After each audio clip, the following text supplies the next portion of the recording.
Alright, I'd like to tell you a story, so sit right there, of how I removed my XJ Trans, the AW4, in like 2 days.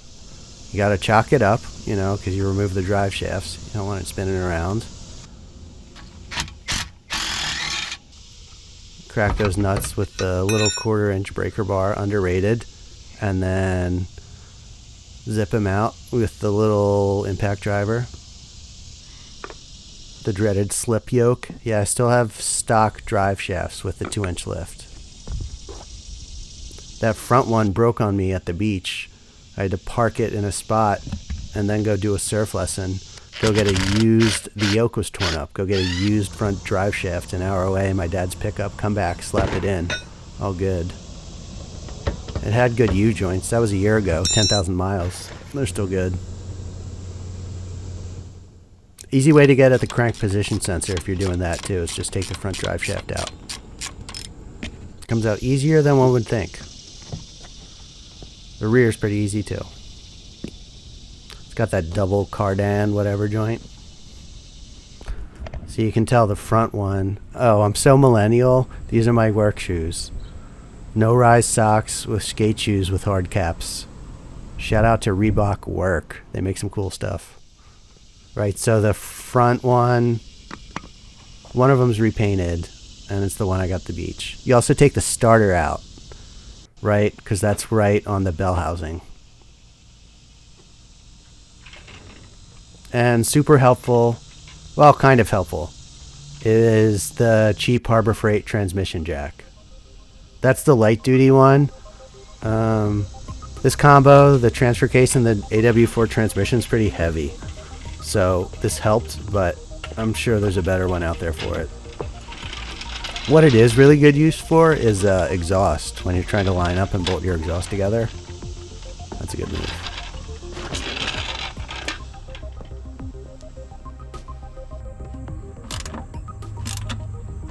So you take the starter out, and then the flex plate inspection cover is next. It's giant bolts for just like a little tin cover. Steel, whatever. Tinny cover.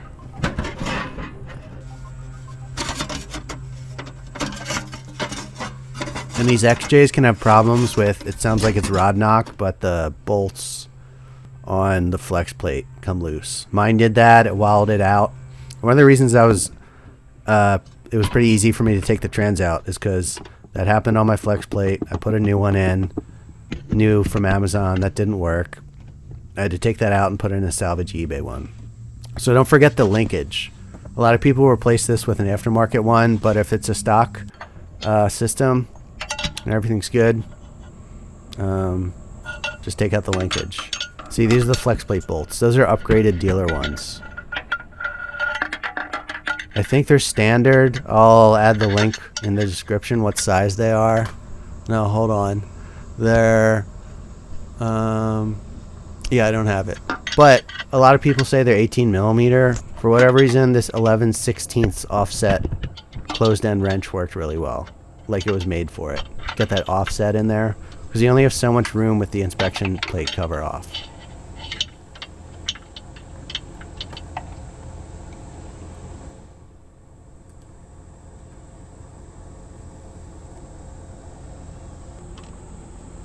And then to get to all 4 bolts, there's only 4. I guess that's why there's a problem with those bolts. You know, you just want to rotate the crank over. You got to take the exhaust out too. This is an upgraded stainless steel front pipe. Check out that video over the shit Walker aluminized steel. So mine's all bolted together. It works pretty well with good new style clamps. So you just unbolt, you know, at the header. These headers crack all the time. That's like a good stainless steel eBay one. I think these are 9/16.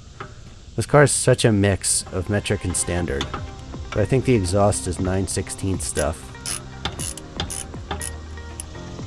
Got that nice multi-angle Craftsman ratchet there. And then I think I have a ratcheting wrench on the other side I carry with me, because it's the same size as the battery terminal or something. Check out that gold foil. This is not a cross-flow head. You know, the intake and exhaust are stacked right over, and there's problems with fuel boiling in the fuel rail. So I have that space-age gold foil up there.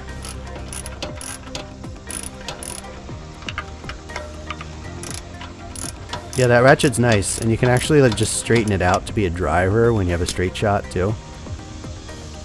I have a 1/4" one and a 3/8.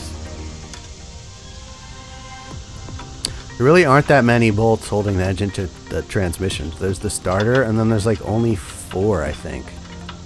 There's 2 on the sides, and then there's pain in the butt top ones. There's, I think it's called e-torques from the factory, and then everyone that takes the engine and transmission out, you replace it with standard hardware.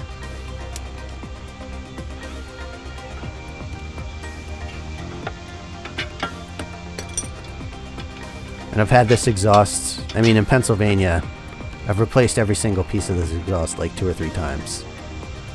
I gotta do the tailpipe as it stands, but this front pipe is a nice stainless steel part.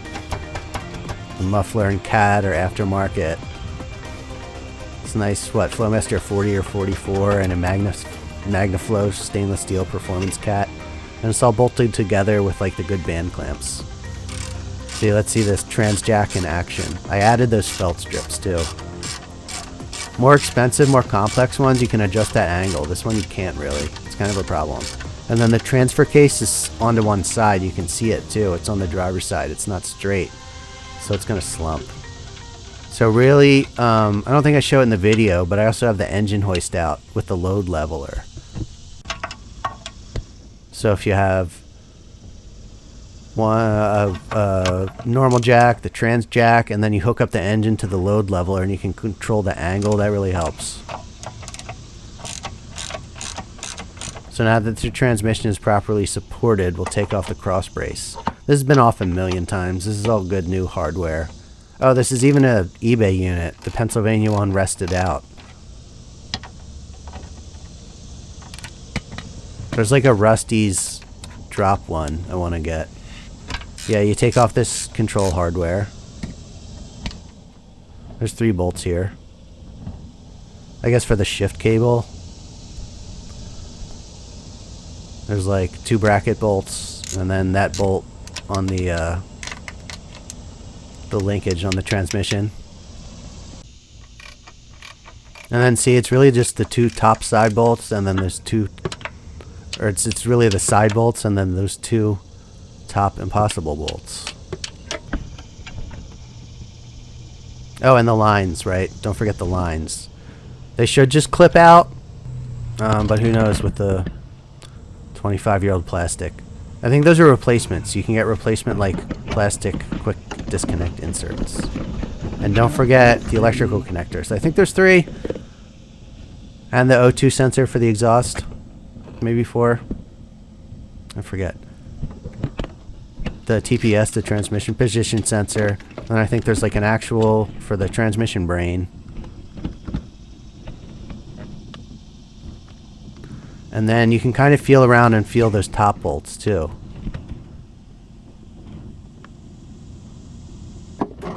So once you have the Crossmember out and you have that engine hoist, you can get the angle better. I left the engine mounts bolted up.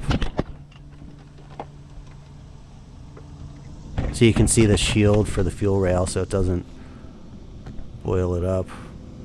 And see, you can see the crank position sensor. Oh, but that's one of the other pigtails. The crank position sensor, and then next to it, you can see that bolt. Factory would be the e-torques one, which I guess is better for manufacturing. Or honestly, it's a little easier to get it's not that hard to get the e-torques socket onto it, because it has like a long thing sticking out.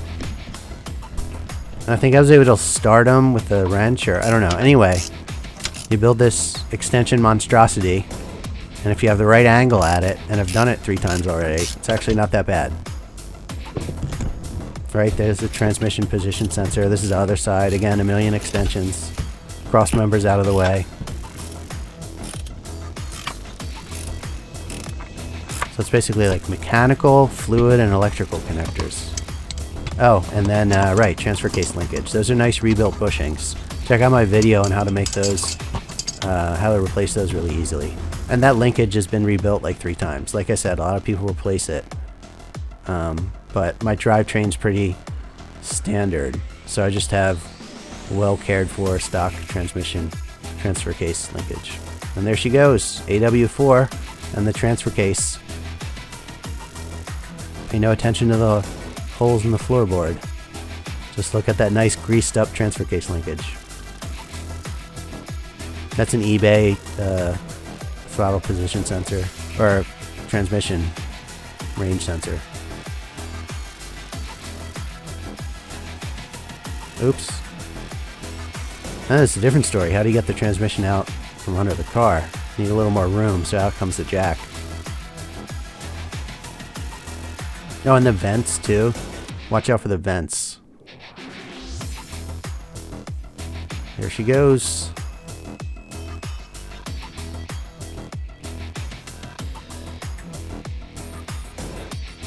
Alright, thanks for watching. Check out my other videos. Subscribe. Plenty more XJ E36 content coming. Take it easy.